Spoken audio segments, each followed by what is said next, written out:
In the fabled land of Northern California, nestled in the Valley of Sacramento, two friends begin a journey to enlighten the world about their experience living life as a Xennial. But what is a Xennial, you may ask? If you wish to know, then follow them on their adventures. Welcome to the Xennial Chronicles. This is James. This is Mike. And, last week we had a lot of serious things to talk about. Yeah. Because it was a serious week. There was some serious things going on. Why so serious? Because sometimes it's necessary. I can Not understand because you that, want to mutilate mouths or anything. No. That's never happened. No, that's not a... it's not a good plan. So, but when we do things serious, when we have serious discussions, I know at least whenever I deal with anything serious, I have a tendency to try to do jokes within the seriousness. Okay. I mean, I can look back. We're coming on to, it's almost been 9 years now since my mother passed away. And has it been that long? My God. It'll be 9 years in February. Holy it has smokes. been that long. It's in some ways it doesn't seem like it has been, but in other ways it's a lifetime away. I mean, my oldest child was shorter than me then, and he's not now. I mean, he didn't have a mustache, and he has that kind of wispy mustache that teenagers get now. So yeah, and he can eat more than me. When did that start happening? But anyway, point being, my mother passed away on a Thursday. Well, overnight from Wednesday to Thursday. I think it was around 3 a.m, but whatever. She passed away on a Thursday. Family started kind of coming in to see her for the last time and to have kind of a little celebration of life for her, because she would never have wanted a funeral. That wasn't her style. Yeah. Yeah, I could see that for sure. And they started pouring in like Friday, Saturday, and whatnot. And literally by Saturday, I was making jokes. My two younger sisters were making jokes. One of my two older brothers, they weren't technically her children. They were from my father's first marriage, but they still grew up around her, and she was a secondary mother figure to them. One of them was a little bit shocked and aghast at us making jokes already of our mother having died, but the part that validated us, that made us feel okay with it, was the fact that my dad was laughing at the jokes, and not because he didn't not because he didn't love my mother, not because he was happy that she was gone. He was completely devastated. It's just, this is the way we deal with any kind of seriousness, any kind of tragedy, any kind of adversity. Right. My family finds what we can for humor in it. It's not taking it seriously. It's not, making fun of it. It's trying to find what levity we can in life, because life throws everything at you. If you can't find a way to, be able to find some humor and amusement in the things, it may not be immediately, it may take some time. And the thing is, again, knowing my mother the way that we all knew her, she would have appreciated us trying to put the best spin on things and have the best experience with it possible. Oh yeah. And I would hope for the same thing. I mean, when I die, I want a party where everybody's eating hamburgers, drinking beer, listening to Metallica, and telling funny stories about shit that I used to do. That's what I want. I don't want people sitting around weeping and crying and whatnot. I want people. The hamburger thing is like key. I want just a big table filled with frickin' hamburgers, and just everybody eat as many hamburgers as they can comfortably eat, and just realize that this is the exact situation I would want everybody to be in. This would be heaven, sitting in front of a table full of hamburgers and just go to town on some hamburgers. That's fantastic. And, remember me that way, laugh, smile. There may be a tear in there, maybe not, but be able to at least say, you remember this funny, stupid thing that he would do? And, anything that anybody would consider a phrase that I would regularly use, just throw it out there, just because that's the way I want people to remember me. I don't want a bunch of weepy, cryy people. I want people to think of any time I made things happy for them. Yeah. I don't know how much I did that, but still, that's what I would rather be remembered for. Of course, man. Since we were serious last week, I was trying to think, and I was thinking all week, what could we come up with? What could we talk about? And I couldn't. There's a couple of subjects we do have for people listening. We do have a couple of subjects in the works that have some degree of seriousness, and some of them we need to discuss in a serious manner. Not not serious like last week, not to the heavy degree of last week, but they are things that we do need to approach in an appropriate manner and be careful where we put levity in. And I wasn't quite ready to do those. I need to do some research on them. One of them has to do with the role-playing game Dungeons and Dragons. Which is one of the topics we have to be a little more careful on the way that we handle it, because it deals with a societal issue that it seems weird that this societal issue has worked its way into this specific gaming community in the way that it has.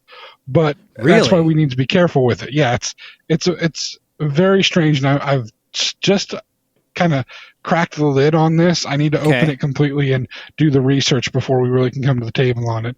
And then there's some stuff about video gaming, which is right down our alley, especially down your alley, that definitely. We're going to be talking about.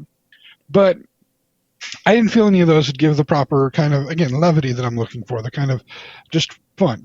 And so I thought, what have we done on here that's fun?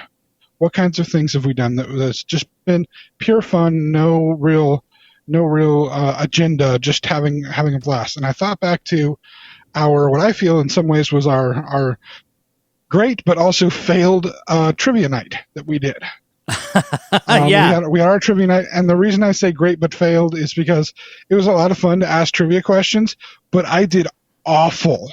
I could not answer a single trivia question. Okay, to be completely honest, to be completely honest on that, I give you points for even trying, because those questions were impossible. Like 90% of them. No way would anybody that was especially our age get those. Well, yeah, because it came from a Trivial Pursuit Boomer edition. Right, yeah. So I was looking for something interesting. I didn't know it was going to be impossible. I have some knowledge of pop culture from that generation, but not to the necessity that I was needing it for to be able to do that, the trivia questions. There was so many times I think I remember I was like, I don't know, man. I have no idea. To be fair as well, I'm not sure how well boomers would fare with most of that trivia nowadays, being that information is like 60 years old. So just to bear with, I'm not trying to make any negative commentary about any particular generation, but I mean, let's be real. That stuff is old news. So wait, you're not saying that boomers are old and are losing their brains? No, I'll say that. Oh yeah, I'll say that. No, I'm not saying that at all. I'll say that completely. I'll say that right to them. I regularly say it right to them. I won't say that at all. I didn't say I wasn't insinuating it. I'm just saying that I won't say that. Yes, I mean it's like my father is part of the boomer generation, and I regularly ask him, Are all your mental facilities working properly, sir? Are you still being able to think properly, sir? And when sometimes he'll post something on social media, and I'll call him and be like, "Okay, I need to know exactly what you meant, because either you were just being vague, or you've gone over to the dark side, and we need to put a drill into your head and get the bad things out of your brain." That's fair. Again, the humor that my father will understand, at which he chuckles and goes, "Nah, I meant this. I just, you know how I am about writing things." And I'm like, "All right, I was just making sure, man," because I was like, "Do we need to call a priest?" Because, I mean, I know how to do all of that, but I am not ordained, so I don't know if it'll work or not. It wouldn't mean anything, yeah.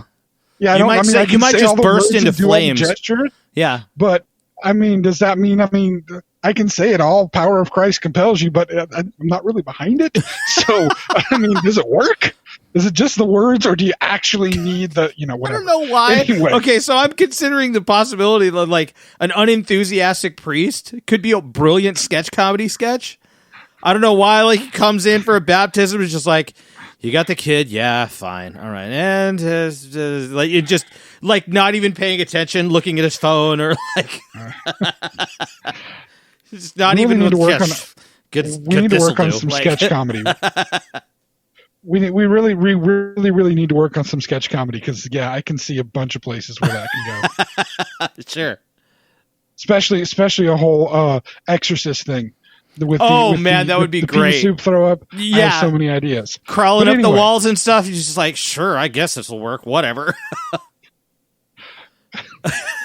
So many ideas. Anyway, point being, today, we are doing another trivia day. Yes. But we're doing it with a little bit of a twist. Now, I kind of decided this at the last minute that we were going to do trivia. So Mike was not really able to have time to prepare to find any trivia type stuff. Right. Plus, there is a difference kind of between the way that our households are set up. I have a crap ton of board games, and almost all of them are trivia-based board games. Fantastic. Because I'm a trivia nut. Yeah. I love doing trivia games. So it's easier for me just to go and open a couple of boxes of trivia games and grab out some questions. Yeah. And have questions available. Mike doesn't necessarily have the same availability. He far outranks me in his video games, for instance. He's got 400 and some odd video games. What was the number? I think it counts like 450 or something like that. So far, and I have one shelf with video games and then a CD booklet with video games. So yeah, it's a big disparity in differences, but I have 50 board games. You know what I mean? Nice. So that's where the differences come in. Yeah, so totally. We're doing this format a little bit differently with our trivia stuff. I have the trivia games here. We have 2 Trivial Pursuit games and the questions from a Scene It game. The Scene It game I actually just got this weekend at a thrift store. Nice. One of those fun finds where you see it at the thrift store. Yeah. It's only $3. You open up the box, and for some reason it has every single piece in it. And it's score. We got it all. Hell and yeah. bring it home to be able to play it. So, and the Scene It games, normally you have a DVD with it because certain rolls of the dice you have to use a DVD for it. This is just the cards with the questions on it. And the way we're going to do this format is Mike does not get to ask any of the questions today. I ask the questions. The questions are on the back of the card, so I can't see them. Mike is going to trust me to be on my honor, which I will be. We are both going to attempt answers at the questions. And actually, that's a question. Should we both answer the same question, or should we get different questions on each card and answer the different ones? Let's see. Do we have the capability of agreeing?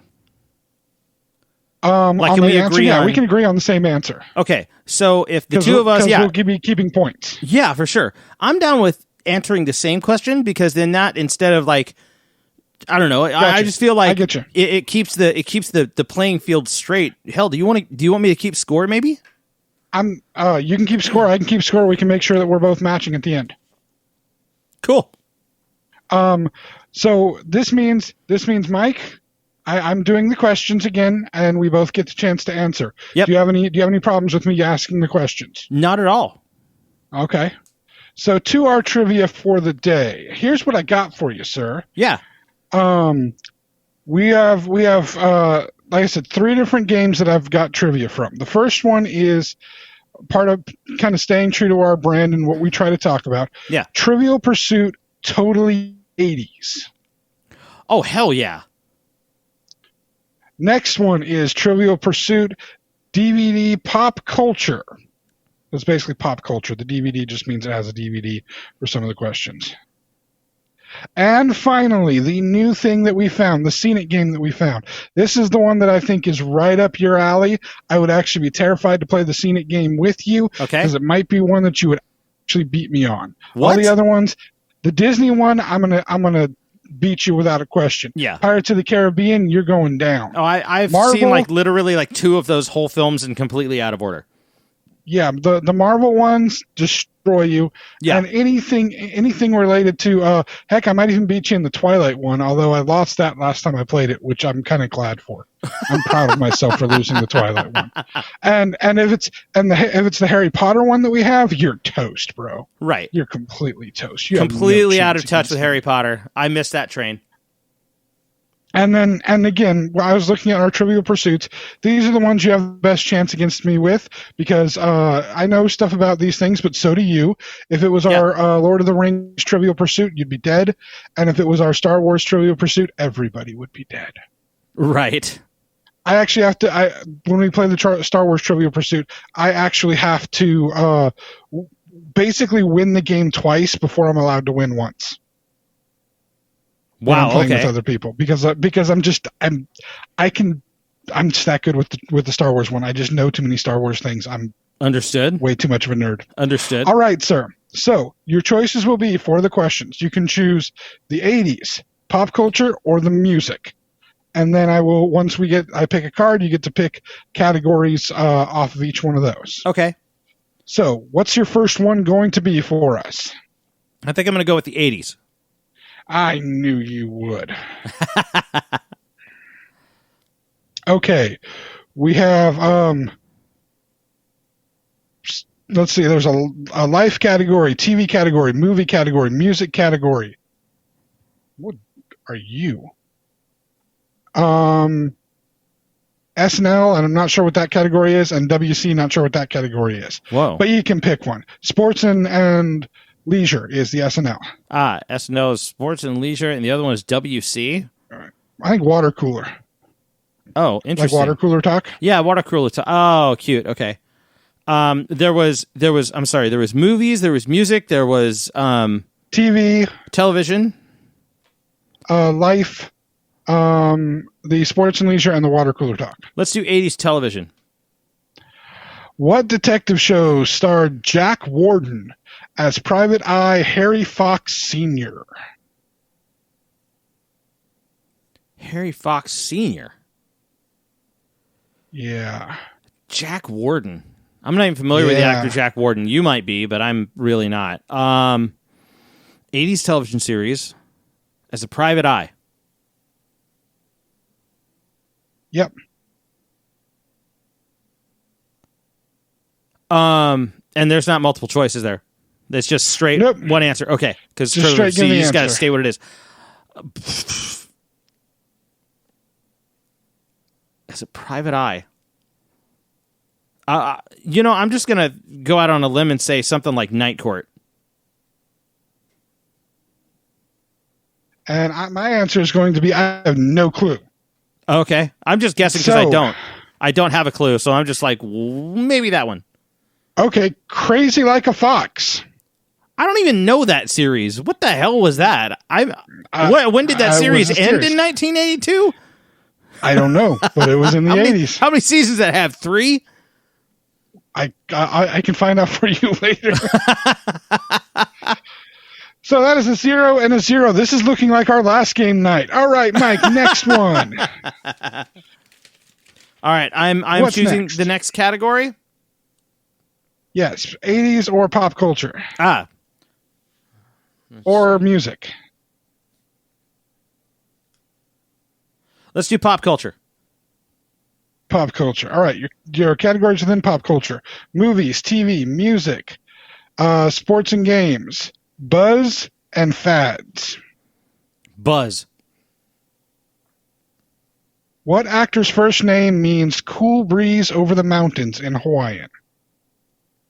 What the fuck? Okay, I have my answer written down, sir. Oh my goodness. In Hawaiian? And this is the 80s pop culture. No, this is just pop culture, not the 80s. Oh, this is general pop culture. Yes. Oh. Cool breeze over the mountains in Hawaiian. Actor or actress? Actor. First name, right? Yes, his first name. I don't know. Hell. I've got nothing, man. You sure you got nothing? Yeah, I got nothing. All right, the answer I'm going to submit is Keanu Reeves. That's my answer, personally. Okay. Verdict? The answer is Keanu Reeves. Really? Wow. Thing is, yes, I've known that since like the 90s. I didn't even know that. Hawaiian. I'm trying to sit here and think of Hawaiian actors. I'm like, who the hell? Well, he's actually Canadian, which is funny. But that's funny.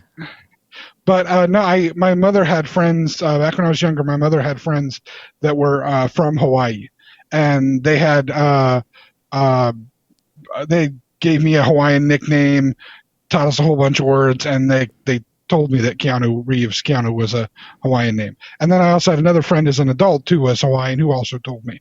So, he wasn't Hawaii. He was from Hawaii, but he was a haole. He was a white boy. So, all right. So I actually scored a point. Yay for James. I have a point written down for you, sir. Next question. Which one? 80s, pop culture, or music? Let's go with the third one. Music. All right, sir. You need to pick. You have 3 colors to choose from. Okay. Green, orange, or yellow? Let's go with green.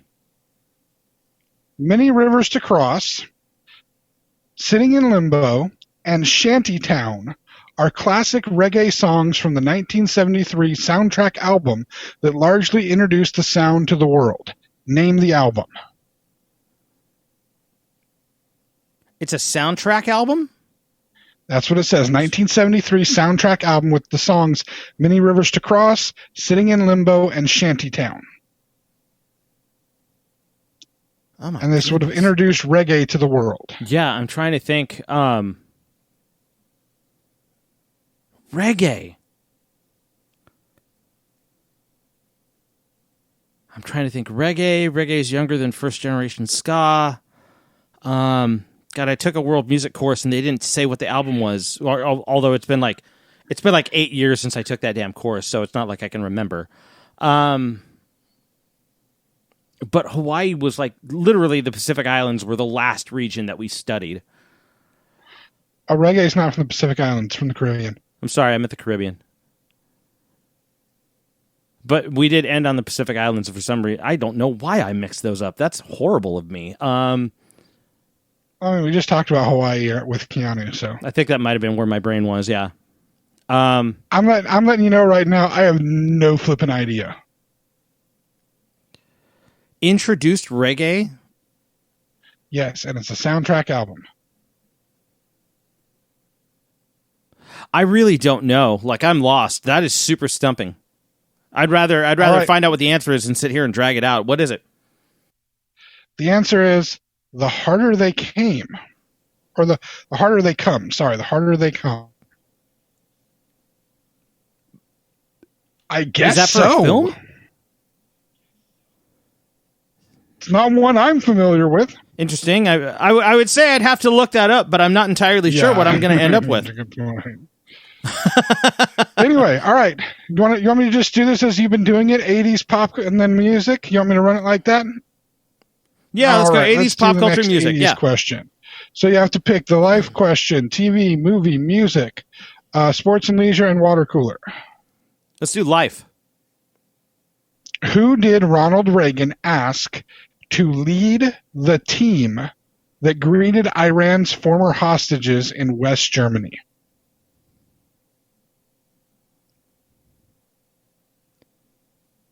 What the hell? How am I supposed to remember something like that? I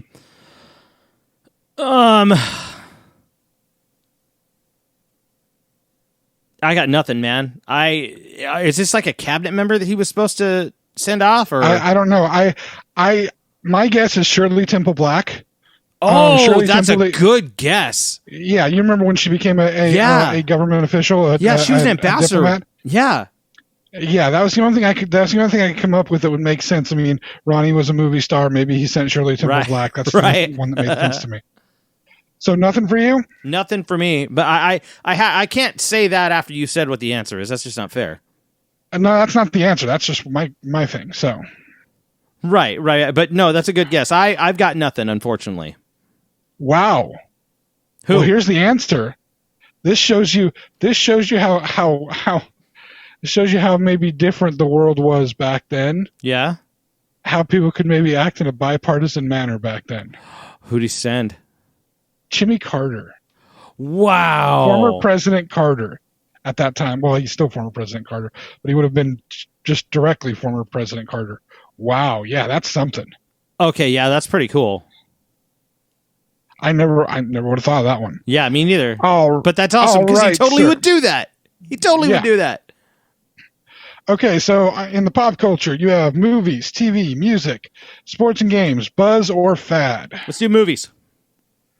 It would have been funny if you'd picked the fad one. I was almost thinking the fad, but I was almost thinking fad, but I'll ask you the fad one because we're both going to get that one right. Okay. Damn, there's a bunch on this we would have gotten right. So for the movie question, who played Peggy Sue's philandering husband in Peggy Sue Got Married? Wow, I never saw that movie. I don't even know how old it is. I remember the movie. I'm probably thinking of the wrong movie when I'm thinking of the actor, because I know he was in another movie that had the word Sue in the title, but I still think he's in this movie. So I'm just going to throw out, I don't know, Tom Selleck was more of a TV guy than film, but I'm going to throw out Tom Selleck. Okay, you throw out Tom Selleck. My guess is Jim Belushi. I know he was in the movie Curly Sue, but I think he's in this movie too.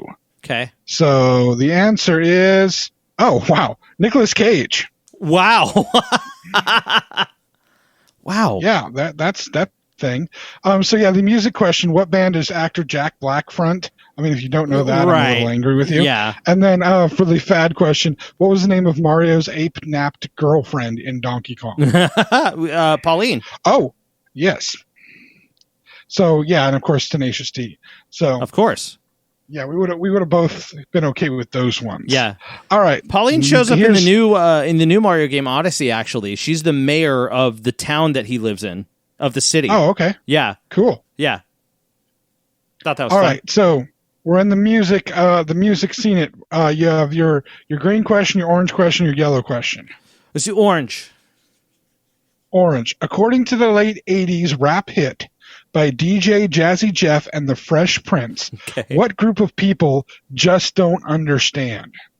Parents. Parents. You're right. Yep. Parents just Wait, don't did understand. you answer that one?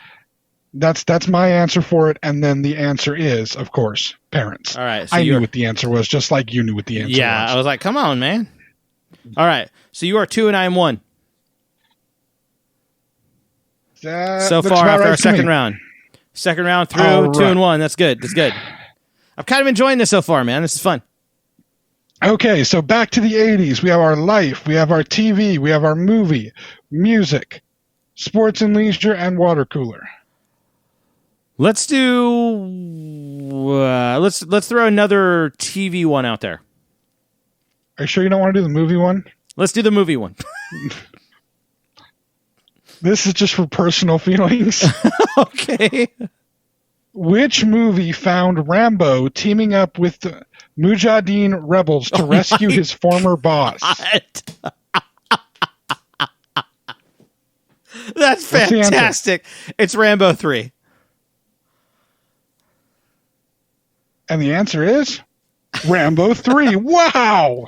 I'm just so shocked we both got that, because yes, it's Rambo 3. Yes, it's Rambo 3. That was great. Sorry, I saw the question and I had to. For the sake of the podcast, I had to ask the question.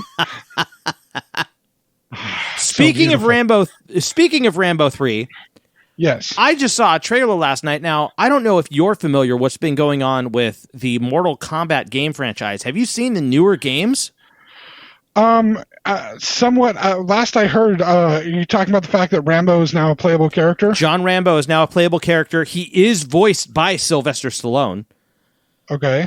Which, by the way, there are other major characters that have been added on Mortal Kombat. So wait. Yeah. So wait. You can actually do the Arnie Stallone fight. You can do the Arnie Stallone fight, and on top of that, RoboCop is also in the game, and Peter Weller is the voice of RoboCop. Well, yeah. However, they did not get Arnie for Terminator. Although Arnie did personally hand select who his voice actor was. Okay. So closest thing you could get is the guy who has the voice going, that's the one, that's the guy. And he sounds dead on accurate. Like you wouldn't tell the difference if you weren't told that it wasn't him. So I was very, very impressed. But the extra characters, the DLC stuff that they've been doing is fantastic. Also, Warner Brothers has been developing Mortal Kombat since like Mortal Kombat 9 and has been knocking it out of the park. So it's the same guys that are doing the Injustice storylines. Same writers, same developers, same game engine are doing the Mortal Kombat story. So it's Injustice with all of the blood and fatalities, essentially. Nice. Yeah, it's really cool. So anyways... I think I downloaded one of them. I'll have to give it a whirl. All right, so that was the 80s. We're now on to our pop culture. Yes. Okay, you ready? Yes. Choose movie, TV, music, sports and games, buzz, or fad. Let's do buzz. Interesting. What did Michael Jackson dangle from his Berlin hotel balcony, shocking the crowd below? I know this. Do you know this? Yeah, it was one of his kids. I think it was Blanket.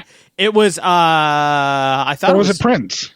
I think was it was Prince Michael. No, because Blanket was the youngest one. I think it was Prince Michael. So okay, it was one of his kids. It was one of his kids. Yeah. And I'm not sure. I don't remember which one, but it was one of them. What is the answer of it? Just say a baby. The answer is his son. Yeah. And I'll take one of his kids as an appropriate answer for that. Yeah. Yeah, that was terrifying. I mean, dude got a little freaky near the end. He was freaky already, but he got a little freakier near the end. No, I mean the kids. By the time he died, the kids were like I think his oldest, which was his daughter, was like 12. Yeah, I think so. This is like way before that. Yeah, long time before that. Yeah. All right, on to our music. She writes for Rolling Stone magazine now. She's badass, actually. You talking Paris? Yeah. She's an actress. She's a LGBTQ advocate. She's a model. She's directed some stuff. I think she's tried her hand at music as well. So, like many children of celebrities, she's had an opportunity to kind of try everything that she's ever wanted to. Oh, for sure. Whether some of it she's good at, some of it she's not, she still gets the opportunity. I mean, when your family's rich enough, you get the chance to do things like, a music career and a TV show when you have talent only for selling things. Yeah. I'm looking at you, Paris Hilton. Anyway, so our music question, you have a choice: green question, orange question, yellow question. Let's do orange question. I'm glad you didn't do the well, shoot. It doesn't matter. Ask me this one after we get this official question in. I want to know. Name the band whose 90s hard rock hit, Bullet with Butterfly Wings, features the lines, "Despite all my rage, I am still just a rat in a cage." Boy, if there wasn't like an obvious clue that was the Smashing Pumpkins. If not, like they gave you all the clues, like 3 different clues in one line.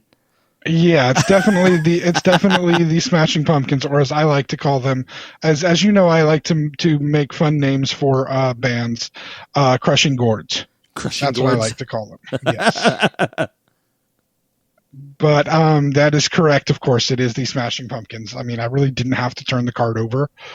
But right. This entire card, though, is kind of a joke card. What controversial 1991 Madonna video made its television debut on ABC's Nightline? Would that be Express Yourself? Or would that be... I don't know that one. That will probably be Like a Prayer. Oh, man. Yeah, that's the bad one. Neither one. Which? Yeah, no, what controversial? It's the worst one. What? Justify My Love. They put that on... Did you say ABC? ABC's Nightline. Oh, my God. It was a nighttime news program. Yeah. Okay, it was nighttime news, so it wasn't like prime time or anything like that. So these kids were watching it. All the kids were in bed, and it was on news.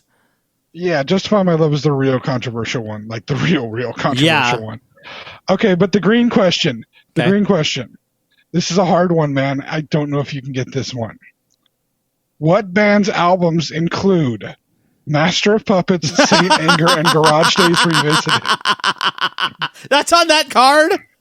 That's on that card. I saw that and I'm like, don't pick the green question. Don't pick the green question. and then I didn't even read the orange question. The second I started reading the orange question, that's when I said, oh, it doesn't really matter on this card.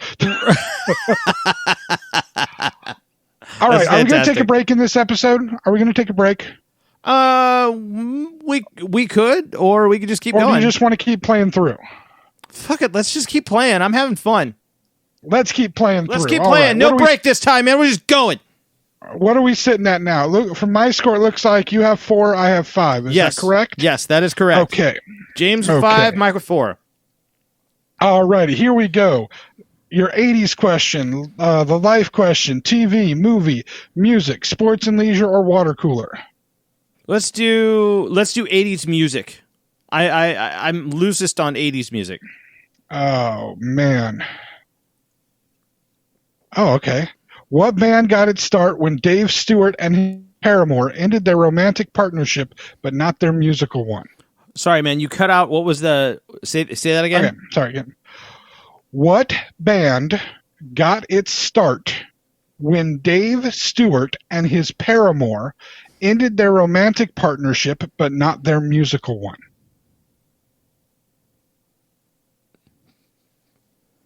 First off, I have to know who the hell Dave Stewart is, so let me... No Googling. No, I'm not Googling. I'm thinking. Smell that wood burning smell? Even this far away. Yep. Okay, so, okay, you need to just... Okay, bear with me here. I've heard the term Paramore, but I'm not entirely positive what it is. Person you're in love with. Okay. Yeah. Paramore They ended their romantic relationship and started a band? Well, they were in a band, kind of. They really hadn't gone anywhere with it. Actually, what I'm giving now as details tells you that I know exactly who this is. Right. I believe I do. In a band, they hadn't gone anywhere with it. They were also together romantically. They ended their romantic partnership, but kept the band going. And then the band kicked off? Well, the band ended up having moderate success. Okay. So it's a two-person band. Was it the Eurythmics? Is that your answer? Yes.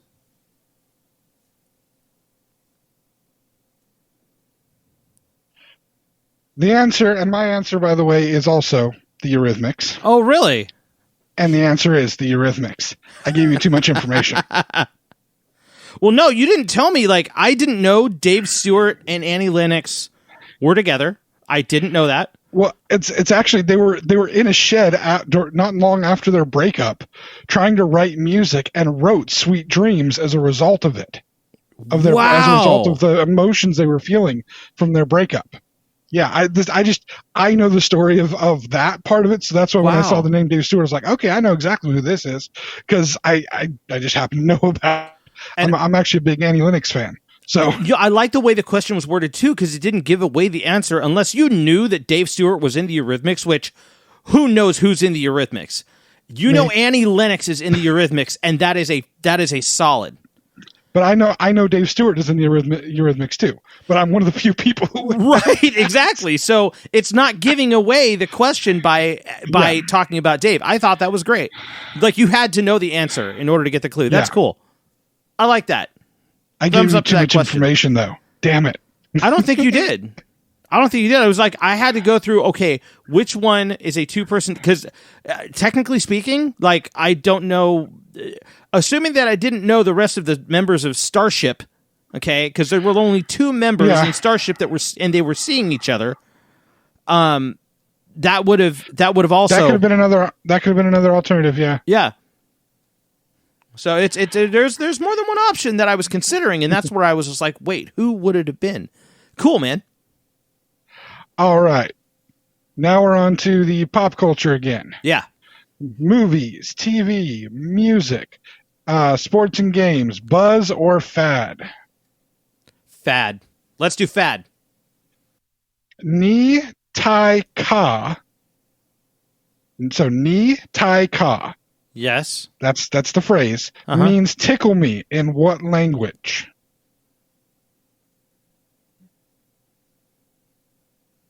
Remember, it is fad. And this is from... No, this isn't 80s. This is pop culture. This is just pop culture, yes.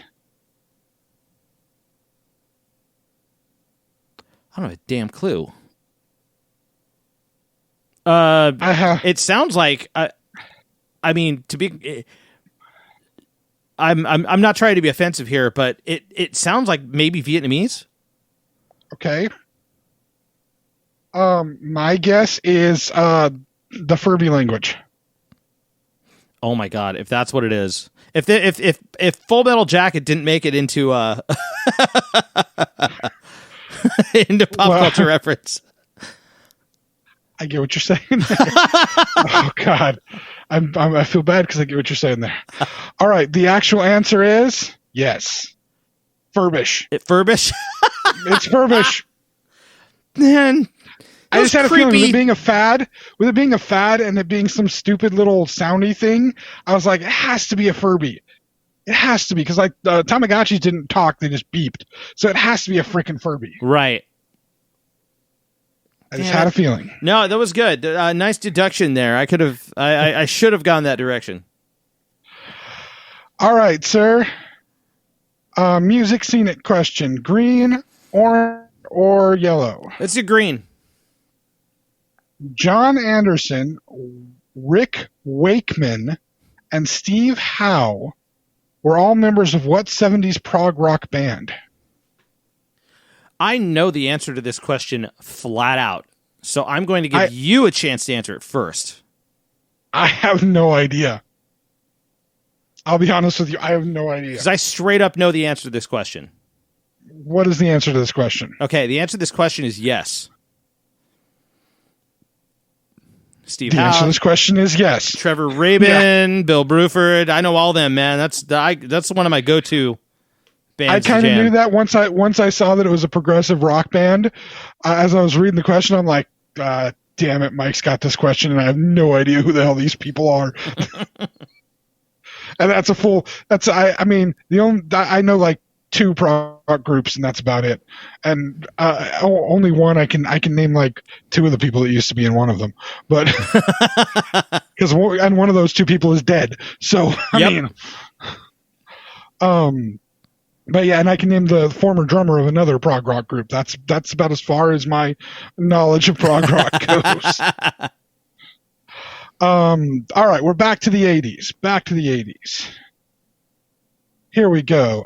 Life question: TV, movie, music, sports and leisure, or water cooler? Let's go really far out and just say water cooler. Interesting. What was the world's tallest building throughout the 80s? The Empire State Building? Is that your answer? That would be my answer. Your answer is Empire State. My answer is Sears Tower. Ooh. In Chicago. And the correct answer is Sears Tower. Damn it. Here I was, about to catch up. You were caught up, sir. The yes caught you up. Now you're behind again. Actually, I'm seeing that you're 2 ahead of me. 6. 1, 2, 3, 4, 5, 6. Oh yeah, okay. I'm 2 ahead now. I was gonna say, I think you got 8. I got you with the Furbish one. The Furbish one. Furbish is the one that knocked you forward pretty good. Okay. All right, we're on pop culture now. Remember, It's just pop culture. Movies, TV, music, sports and games, buzz and fad. Let's do sports and games. I'm going to give you one. We haven't even hit sports up yet. What African country hosted the 1974 Ali Foreman Rumble in the Jungle? Oh, my goodness.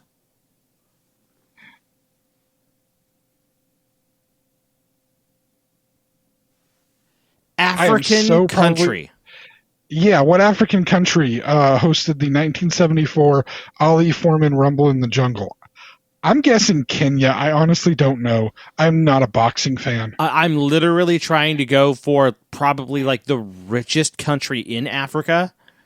And Kenya's pretty up there.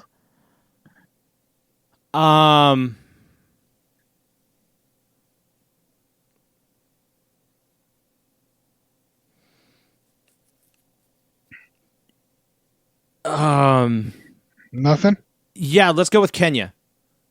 Okay. Well, we both said Kenya, so either we stay, no matter what, we stay even in points. Yeah. So, Zaire.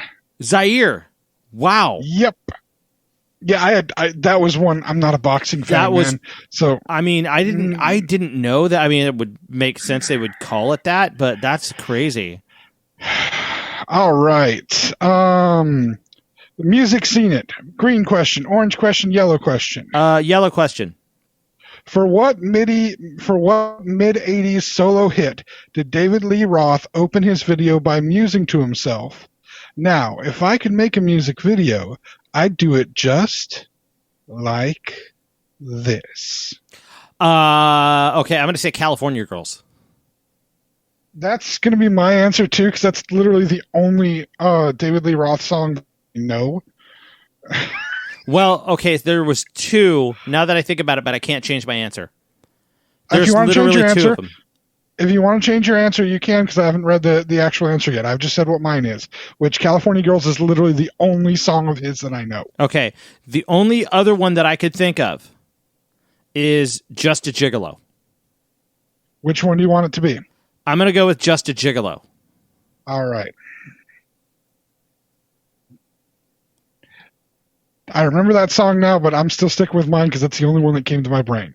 And the answer is, Mike, you get a point. Shut up. Gigolo. That's what I was like, wait a minute, there's one where he's just like, he's getting lost in his imagination. I can't think of which one it was, and I wasn't sure that it was the California Girls one. That's the only that was the only song that came to mind. When you said Just a Gigolo, I'm like, okay, I kind of remember that, but not enough. I'm sticking with my guns because this is the one I remember. Yeah. Because not a David Lee Roth fan here. All right, 80s question. You have to pick life, TV, movie, music, sports and leisure, or water cooler. TV. We haven't had TV one in a while. What PBS series was hosted by Gene Shalit, Vincent Price, and Diana Rigg? What the hell? Yeah, that's what I'm saying. Hosted by Gene Shalit, Vincent Price, and Diana Rigg, and it was a PBS series? Yeah. I'll be real, that guides me. I can't tell whether or not that guides me towards or away from Sesame Street. But I don't remember Sesame Street having dedicated hosts. The Muppet Show did.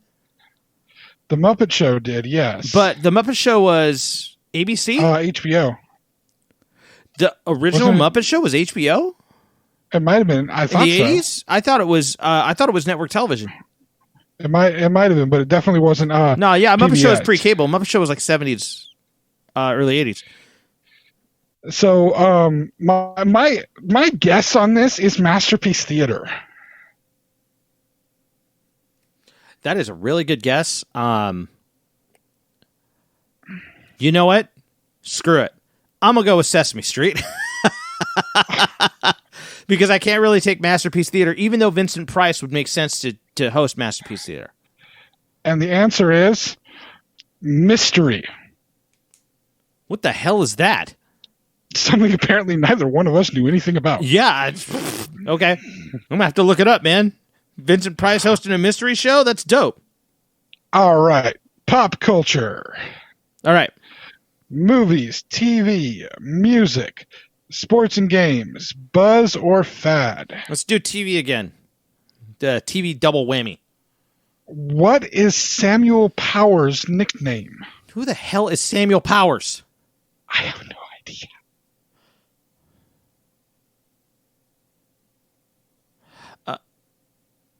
Samuel Powers? Yeah, I have no When idea. the hell were these cards printed? Yeah, so I have nothing on that one. You have any thoughts on that one? The $6 Million Man? I know it's not true, but I'm throwing it out there. Yes. Yeah, it's not him. I figured a wrong guess is a higher chance than no guess at all. Son of a cock knocker. Why? I feel so stupid. Why? Screech. Wait, what? Screech from frickin' Saved by the Bell. What was his name again? Samuel Powers. That was Screech's name in Saved by the Bell? Yep, apparently. Wow, they were here going I'm- like straight up anti, like, wow, okay. I didn't know that. Yeah. I I remember it now, but I remember like the principal calling him that, or teacher. Yeah, the principal, Mr. Belding. I remember him calling him Samuel Powers at different points. Damn it. Or Mr. Powers. Yes. All right. Music, seen it. Green question, orange question, yellow question. Orange question. You marry him, your father will condone you. Marry me, your father will disown you. Sang the Spin Doctors in what funky pop rock hit of the early 90s? Hold on, I have to think. Two Princes. My answer is also written down as Two Princes, and of course the answer is Two Princes. Right. Because we know our music. Did you see that? There was a video that I shared. Spin Doctors did a quarantine live play of that. And I'm shocked. He lost his voice a long time and wasn't able to sing, so he did pretty damn good. He was kicking out. The whole band was fantastic. They were locked, dude. I loved it. It was good. Spin Doctors is one of those bands that you like. They're kind of almost a guilty pleasure because, like, as far as you hear all over the internet, especially, everybody fucking hates them. But Spin Doctors, they're good. They're really good. I remember when it comes to music, I have no guilty pleasures, sir. I will gladly admit my love of the Spice Girls. Understood. Fully understood. Fiona Apple was my jam. Just the first album. After the first album, she got really weird and experimental with her music, and maybe it was the drugs. No, that first album is kicking. Yeah, it's groovy and bluesy, and it's just, there's songs on there that are just amazing pieces of music. I'll even be the person to talk about my fanship of Debbie Gibson in her early years. Debbie Gibson was awesome. She wrote her own damn music. One of the youngest people to be awarded. I think actually she was the youngest person to win awards for having written her own music. Wow. And it's catchy, cheesy pop songs, but you throw in the Electric Youth album, I'm listening to that thing back to front, and I'm singing along even now. It's beautiful pop music. I have no shame admitting I love that. So, yeah, no guilty pleasure on my part. And Spin Doctors, hell yeah, they're groovy. They're fun. Yeah. I also have no shame in admitting the bands that I hate. I'm looking at you, Creed. I'm looking at you, Nickelback. All right. Here's our 80s question. So we have life, TV, movies, music. Sorry, the TV question stopped me. We can't do that one. Okay. Sports and leisure and water cooler. So TV is not allowed. Let's do movies. What fabled twosome returned to the big screen one last time for Back to the Beach? What the hell is Back to the Beach?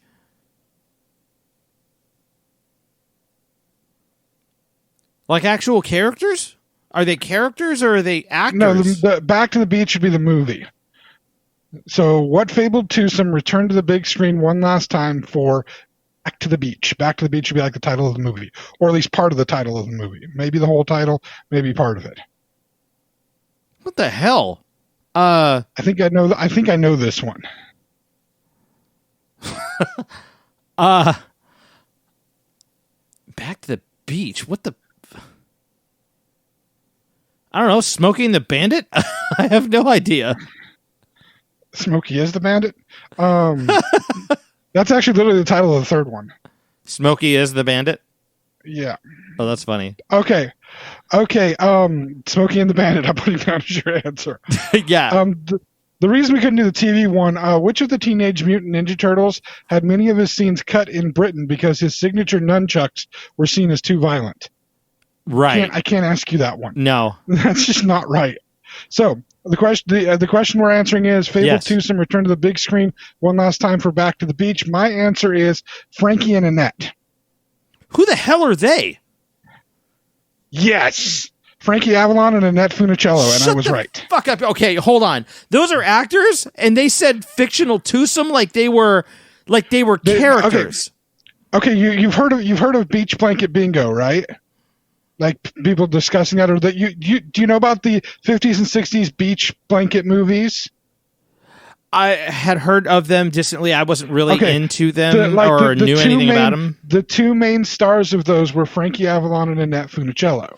Oh. Annette Funicello was one of the original Mouseketeers, and then was an actor. Frankie Avalon was a singer and an actor. Oh. This is a result of my dad being older than your dad and your mom. My dad being about 10 years older than I believe your parents are, because he's in his 70s at this point. He watched the old Mickey Mouse Club, and so like when I was a kid, I watched the original black and white Mickey Mouse Club.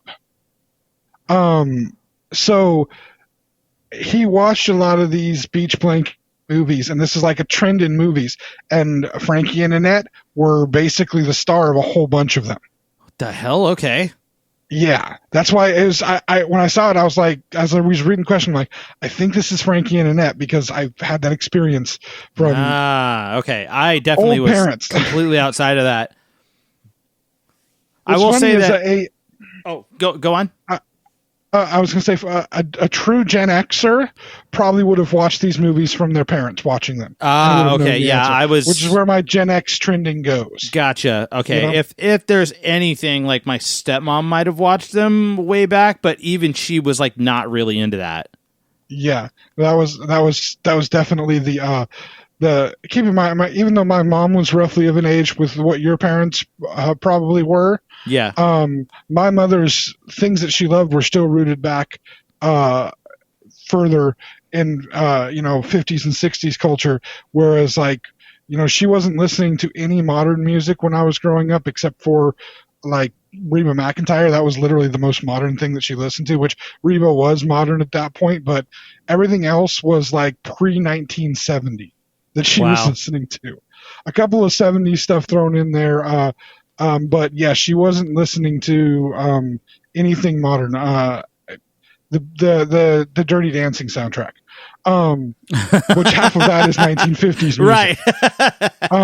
And that's the thing is like one of her favorite things to listen to was Itsy Bitsy Teeny Weeny Yellow Polka Dot Bikini. Okay. She had that on a 45, and so I'm growing up listening to Neil.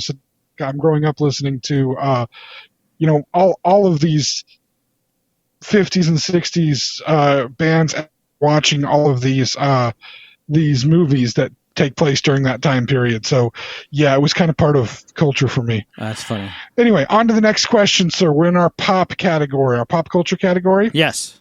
Movies, TV, music, sports and games, buzz or fad. Let's go with TV again. Instead of money, what did Dennis Moore distribute to the poor on Monty Python's Flying Circus? Oh my God. Was it fish? Man, I don't even remember that sketch. I have no idea. Are you guessing fish? I'm guessing fish. It just seems like a Monty Python thing. All right. The actual answer is... Hold on.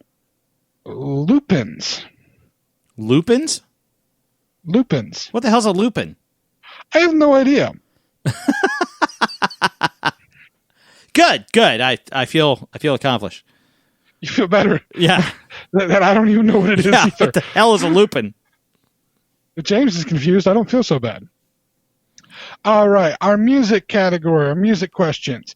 Green, orange, or yellow? Let's do a yellow one. Oh, God. The video for Whitesnake's hit, Here I Go Again, Oh, boy. featured a model/actress slithering around sexily on the hood of a car, and a nip slip, by the way. I didn't realize that. She later married the group's lead singer. Name her. Tawny Katane?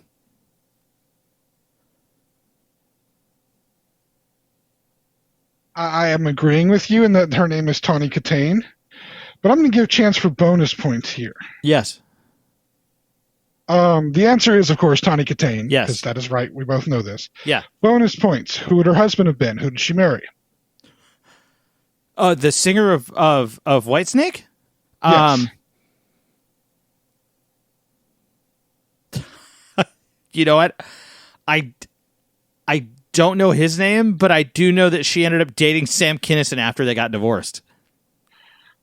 Well, okay. I wasn't going to allow myself the bonus points because I'm asking the question with the answer. Right. I'll give you his name, and then I'll give you the opportunity for the second bonus point. Okay. Okay. His name was David Coverdale. Oh, okay. Yeah, I've heard that name. Second bonus point. The lead singer of Led Zeppelin, Plant. Yeah. Had a nickname for David Coverdale. What was that nickname? Oh God, I don't know. He called him David Coversong. David Coversong? Because he felt that Coverdale was trying to basically ape his style of singing and performing and appearing and all of that. Wow. Well, I wonder what he'd say about Greta Van Fleet at this point. I mean, I don't think he cares anymore. although Greta Van Fleet did just release a new song. I don't know if you've heard it yet. No. Most people think it sounds more rushy than Zepp. Shut up! I'm there. All right, I got to hear this shit. Yeah. Yeah, I know. Once I heard it and heard that comparison, I'm like, oh yeah, okay, it does have a little bit of that kind of sound. And I'm like, damn, Mike's gonna like him even more. Anyway, all right. This will be our. You want this to be our last or second to last? Round? Yeah, let's make it our last. Our last round? Yeah, let's make this the last round. We got a pretty good amount of time here. All right, last round. So hold on, let's count up where we're at. We're at last round of 3, right? Yes, sir. So if I have my count correct, you're sitting at 9 points, right? Yep. And you, sir, should be at 11. Yep. All right. So far we're being honest. So you gotta be able to get all 3 of these questions right to beat me on this one, sir. Oh man. All right, here we go. We have our 80s set. Life, TV, movie, music, sports and leisure, or water cooler. Well, let's do music then. What name was shared by the drummers for Duran Duran and Queen? Like the full name or just their first name? I don't know. It just says what name was shared. So maybe their first name, maybe that, but I think it's asking for the name. I mean, both of that. Okay, so that has to be. Oh, it could be first or last name though. I'm going to throw out there that it's Roger. Because I know Queen's drummer's name is Roger Taylor. Okay, you're going to throw out Roger. I'm going to throw out Taylor. Because that's the only one that I knew too. I don't know anything about Duran Duran, so I threw out the name Taylor. One of us is probably going to be right. Okay. So, I mean, one of us has to be right? I would figure unless it's the name Roger Taylor, that means both of us would be right. Okay. Well, here goes. The answer is... Shit, we're both right. Roger Taylor? That's fantastic. Okay, no, I like that. Because the fact that both of us are right means that if I get the other 2 right and you get them wrong, we end in a tie. Oh, damn. That's crazy. That's fantastic. All right, here's the pop culture card. Movie, TV, music, sports and games, buzz or fad? Let's do movies. What is the name of Jerry Maguire's only loyal client? Man,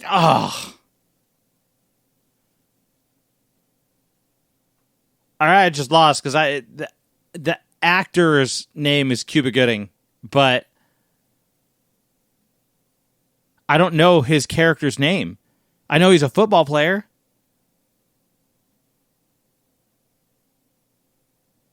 I haven't seen Jerry Maguire since it came out. So, shit.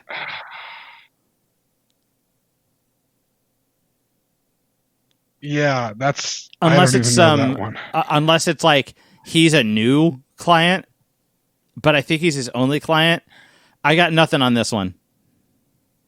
I'm throwing out a guess. Okay. I may be right with the guess. I don't know. Okay. Rod Tidwell. Okay. The answer is, oh shit, I was right. Shut the fuck up. It was actually that name? How the hell did you pull that name out of your ass? I'm just watch too many movies, man. You can't guess a character's name out of nowhere. I can, though. That's the problem. It's in there somewhere. It's in this brain somewhere. And I was like, Rod something. Stillwell, Tidwell. Yeah, Rod Tidwell. That sounds right. You gotta be kidding me. No, that's literally where my mind went. That's nuts. Okay. All right. I mean, it's at this point you win. Like you win. But let's do one more.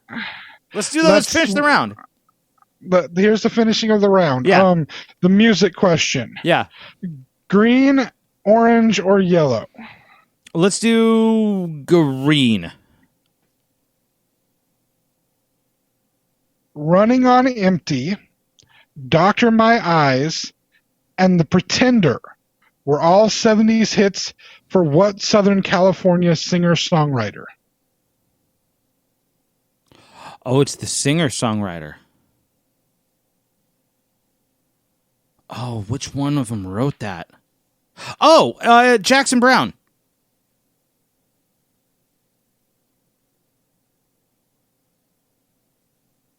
And I have no idea. I really don't have an answer to this. Okay. I really don't have an answer to this. And your answer is the correct one. So that ends it with Mike at 11 and me at 13. Yep. I gotten that right? Yep, ahead by 2, sir. Wow, that that one I had no idea about. I mean, I'm running the song through my at least Running on Empty and Doctor My Eyes. I'm running them through my head, and I'm going, whose voice is that? Whose voice is that? I have no idea whose voice that is. You hear the song in your head. As soon as you hear Running on Empty, you know the chorus. Yeah, you hear the piano, you hear the beat, like you hear all that. My stepdad's a huge Jackson Browne fan, so like I knew that one was like, wait a minute, I know that name. And what's really funny is the first place that I went was the Eagles, which by the way, I found out that the name of the band, the Eagles, is just Eagles, not the Eagles. Yeah, I didn't know that. Yeah. So, but yeah, it's Jackson Browne's associated with the Eagles. He's done songs with them. The most famous of oh my goodness, Jackson like co-wrote some stuff with them. I think he co-wrote Desperado, and that's why he's on the album cover. But oh my gosh, it's another song on that record. Take It Easy. He had written Take It Easy, he had half a song, and then gave it to Glenn Frey, and he's like, I got nothing on this second verse. Like, I've got the first verse and the chorus. He's all, you want this song? He's all, yeah, sure. And he wrote the second half, and that was it. And so he's on writing credits, but it's an Eagles song because Jackson Browne couldn't come up with the rest of it. And if you listen to it, it totally sounds like a Jackson Browne song. It has that same feel to it. Yeah. Well, I was going Eagles with it and trying to think which one of the Eagles would have possibly written those songs, because I'm thinking 70s and Southern California singer-songwriter. I'm like, which one of the Eagles might have done these songs? Yeah. And it's like, it's not Don. I know that. It's not Glenn. So who the hell is it? And I was just trying to run it through my head, and none of them were feeling right. That's straight up where I went, and I was like, Run on Empty. That's not the Eagles. That's Jackson.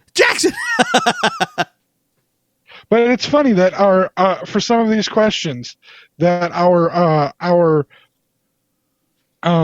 parents and what we learned from our parents, what experiences we had from our parents, helped us to do it. Like, again, I know the Frankie and Annette thing. That's just literally something that I had inundated with me as a kid. In fact, go back and watch Grease. Yeah. And listen to the song that Rizzo does, the Sandra Dee song. Yeah. She makes reference to it in there. Because again, it was a part of that culture, part of the 50s, 60s culture. But yeah, and the Sears Tower thing, by the way, that also came from Ferris Bueller's Day Off. Answering Sears Tower is the tallest building. Because that's the building they're in, and Ferris Bueller's right Day Off. Yeah, of course. But no, it's funny to see this kind of shows where our influences have hit us and been able to, some of the experiences that we had. It's kind of neat. Yeah. And of course, again, it was a fun diversion to be able to do some trivia questions. And honestly, I think it was pretty well matched out. I mean, there was only a few things that were just, kind of out there. Yeah. That, some didn't make sense at all, but some were just some pretty lucky things, than one really lucky guess of memory. I still don't wow. I don't even. I mean, I've only seen Jerry Maguire one time all the way through. I don't like Tom Cruise unless he's running somewhere. Just give me a movie where he's running. I'm cool so the with Mission Impossible movies, or yeah, give me a movie where he's running. When he actually tries to do any acting, he was the worst part of Vanilla Sky, which could be a great movie. The original, I think it was a Spanish film. Yeah, was a great movie. Yeah. Vanilla Sky was just an attempt at making a great movie. It was an English remake. It was like the shot for shot remake of Psycho. It was just entirely unnecessary. Yeah. I mean, it had a great role with Kurt Russell in it, who was surprised that he showed up there and had a really weird, understated, but amazing part in it. But yeah, anytime he tries to get too serious. I mean, I like him in Tropic Thunder, where he's, in a fat suit and playing some complete asshole movie executive, and he's just chewing scenery all around him. Yeah, for sure. It's beautiful. It's wonderful. He was originally supposed to play the part that Matthew McConaughey played in that movie, and then he's like, "No, I want to do this, and I want to be in a fat suit, and I want to go all the way down to my hands, so even my hands are fat," and then did all the dance stuff for it. And it's okay, dude, you want to be funny? Be funny. And apparently he's got a really big thing about people who do different accents. It freaks him out to have people do accents, and he loves hearing them. Oh, that's great. But anyway, no, he's not just accents, but impressions of people too. He loves when people can do impressions. That's great. Apparently, it's something he cannot do. He does a Daffy Duck sound, but no, it's not Daffy Duck. It's Donald Duck. He does a Donald Duck sound. Oh, cute. But yeah, I've seen him on Graham Norton show, and he does impressions, or he's sitting there watching other people do impressions, and he just cannot stop laughing. Cannot stop. I remember there was one thing. I think it was the MTV Movie Awards, one of those years, and it was right on the heels of one of the Mission Impossible movies, and Tom Cruise was there, and I think he got an award for something, but Ben Stiller was one of the hosts, and Ben Stiller showed up dressed up as Tom Cruise. Yeah, he does this Tom Cruise impersonation, and then for a while he was doing his Tom Cruise's stunt double or whatever. Yeah. That was good stuff. Where he's sitting there standing and laughing with Tom while Tom's standing and laughing. He's just working straight off of him, and Tom can't get enough of it. Yeah, and I give Tom credit. He on certain things he can laugh at himself. Yeah, and he can as long as they don't have to do a Xenu, he's okay doing some laughing at himself, and that's all right. It's just whenever he tries to play anything too serious, it just doesn't really go over well with me. I just can't. I can't buy into it with him. It's just, I mean, he tried that whole far and away thing and doing the Irish accent in that years ago. Oh, and I never heard that. Awful. I'm sure. Did he lose his accent halfway through the movie, like Leo DiCaprio? No, he kept it through the movie. It just wasn't the best. Okay. But he was also working with some better actors, though. I mean, he had Nicole Kidman. He was working with doing she augmented her Australian to be a mix between British and Irish, and she did pretty well with that. And then let's see, Thomas Gibson, who was in Dharma and Greg, the TV series, and was in Criminal Minds for a number of years. He plays a British aristocrat. He pulls off the accent perfectly. And honestly, they're kind of the biggest actors in the movie. But he doesn't do too bad. It's just still not that good an Irish accent. But it's a really, sweeping, epic movie. Ron Howard at his late 80s, early 90s best in his filmmaking. It's everything that stupid Scorsese film could have been, but wasn't, because Scorsese directed it. And basically, it's a period piece that's still about gangsters. Because for some reason or another, Martin Scorsese can't really make a movie unless it's about gangsters. That's all he can do. He's a one-note pony, okay? I mean, that guy has no subtlety and no capability to do anything that's not just one note. Oh, look, this is a story about, kids at school. Yeah, they're gangsters, I'll bet. Is there a vice around? We can crunch somebody's head in it? I mean, seriously. And I got to say, that film, by the way, Gangs of New York, and I mean, they even titled it that. I mean, it's very clear that it's about gangsters. Right. Because, I'm going to make a period piece that's set in the Civil War. What's it going to be about? Gangsters? Of course it is. And the thing is, it's probably one of the least favorite movies that I have ever watched in my life. I absolutely hate that film. With a passion. And there's some great actors in there. Brendan Gleeson is in that movie. I love Brendan Gleeson in almost everything that he does, including the Mission Impossible 2 movie that he is in. Huh. But not in that movie. John C. Reilly. Oh my God, I love him in everything. Not in that movie. Daniel Day-Lewis. I can't really say I love him in everything. You don't like he's Daniel way too Day-Lewis. damn method for me. I can't stand him. He can't act. He just methods. He doesn't really act. He just becomes something else. Learn how to act. It's a certain they say action, you be the part. I bring it. I consider a certain level of respect to do that. And anyway, and then Cameron Diaz. Okay, I mean, I'll admit there's one movie where Cameron Diaz plays a fairly serious role, and she's actually really, really good in it. Monster? And Monster? Cameron Diaz? Oh my gosh, no, that wasn't Cameron Diaz. That was Charlize Theron. Charlize Theron, thank you. I'm so sorry. I was thinking Being John Malkovich, the part that Cameron Diaz has in that. Oh, wow, it's been a very long time since I've seen that, but she was fantastic. Yeah, she's got that fuzzy brown poof of hair, and she just looks awful for the majority of the movie, and she's a terrible, awful person in the movie, which basically everybody is except for poor John Malkovich in that movie. It's like right. one of the few movies yeah, he's just like, what? I love person. that. I love the fact that John Malkovich is just like, what the fuck is happening to me? Why is this happening the whole time? And he's like, finally he gets to be in a movie where he's not the weird, creepy, strange guy. He's just the one normal one. Yeah, he's the only normal one. I love that. Why of all the movies is that the one you get to be the normal guy? But the guy, I forget the name of the guy who wrote that movie, but that dude has that dude's got a weird brain. His brain works on a different level than normal people. I'm not saying it's a good level. I'm just saying it's Was that a Gus Van Sant movie? No, director was Spike Jonze. Oh, but, the writer was somebody entirely different. I mean, you could teach a writing class on the way this guy writes screenplays, because he gets paid for one screenplay.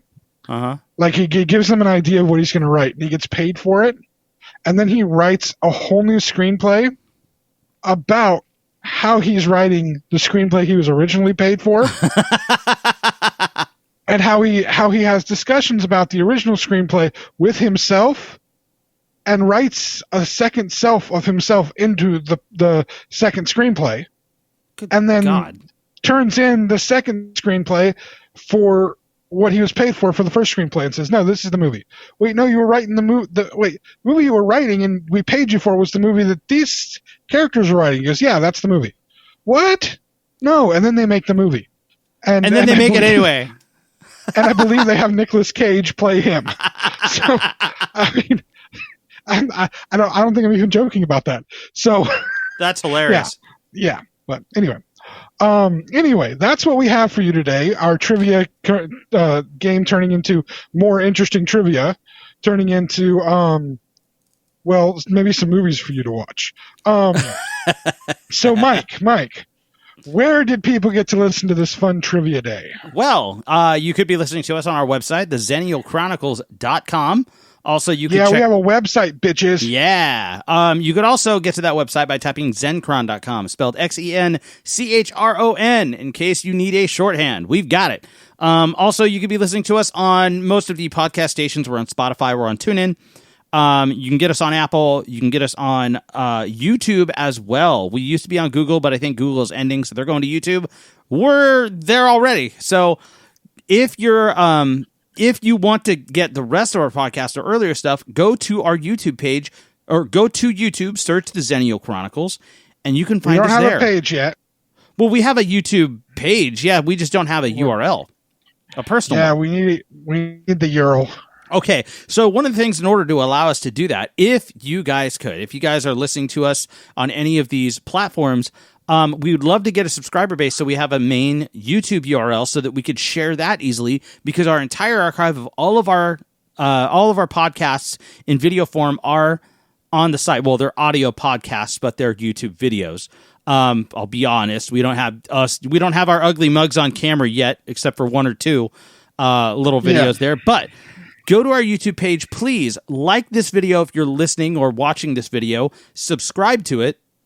And also, that's pretty much it. Like the video, click the bell. Subscribe, click the bell. And when you do subscribe, we're trying to reach 100 subscribers. So we're trying to reach 100 subscribers. So that way, that beautifully, that way when we do that, we actually can get a custom URL. So then we can say YouTube.com/the Xennial Chronicles. URLs are fun. Yes. I don't know what they mean. Yeah. Apparently he says they're important. And while you're checking us out on YouTube, hopefully that's where you'll go. Take the time to also check out Mike's other two endeavors that are occupying his time right now and being posted on YouTube. We have Chronicles Games, a gaming channel where Mike and his wife are playing different video games. The original idea for it was, of course, to play video games in their chronological order of the story, not when the games came out, but the way the story is told, which they started doing with the Legend of Zelda series. But since it's October and they were feeling a little bit horror inspired, they're doing Luigi's Mansion right now. Is that right? Yes. Yeah. It is starting with the first one. I mean, even the release games sometimes are their chronological order timeline wise. But yeah, check that out. Get a little bit of Halloween flavor in there. Yeah. And then also check out Mike's other page, Ruling Note Music. Yes. This is a page where Mike gives you some tips for recording and then gives you some historical information on different bands, some background stuff we don't do here that he goes a little bit more in depth into.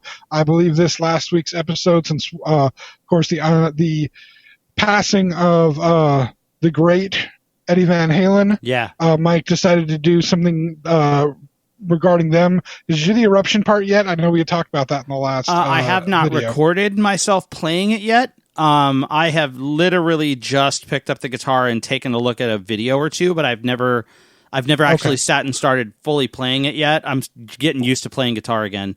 Every once in a while I'll pick something up just for the hell of it, but I know that part of this video, because I haven't had a chance to watch it yet, but I saw a little bit about it. This is actually something very important in the music industry that Van Halen helped to kind of push for safety and security and for bands to be treated right by venues instead of venues taking kind of advantage of the bands. And so you can get some information from that. And by the way, kudos, I saw that some important professorial looking people want to use that video to help teach some some on how to do the contracts and whatnot the correct way. So kudos to you, sir. Thank you. That's actually my live sound reinforcement professor from college. I figured there was the connection. And he just got his doctorate. So this guy saying that, like he's got a doctorate in audio engineering. He's like, this is perfect. I want to use this for my class. Can I? I was like, hell yeah, you can use it. I'd be honored. And that was really, really cool. So yeah. Getting famous already. All right. I hope y'all enjoyed. I hope you learned a few things. By the way, the crazy movie that I was just talking about, it is Nicolas Cage playing both the writer and the writer's, supposedly playing the writer's brother, although the writer in real life does not have a brother. He created the brother for this script. Good Lord. It's a freaky movie. It's also a Spike Jonze film, but the movie is called Adaptation. If you've seen it, you know what I'm talking about. Oh, that's cool. If you've not seen it, see it and just realize that was in some dude's head. That was and hilarious. He had to make that come out of his head. And for some reason, they chose Nicolas Cage to make it come out of his head. So who knows what's going on in that place. Anyway, thank you all for listening. We hope you enjoyed, and see what kind of things we can talk about when we come back next week. Y'all have a good one. Thank you for tuning in, friends. The journey continues next week.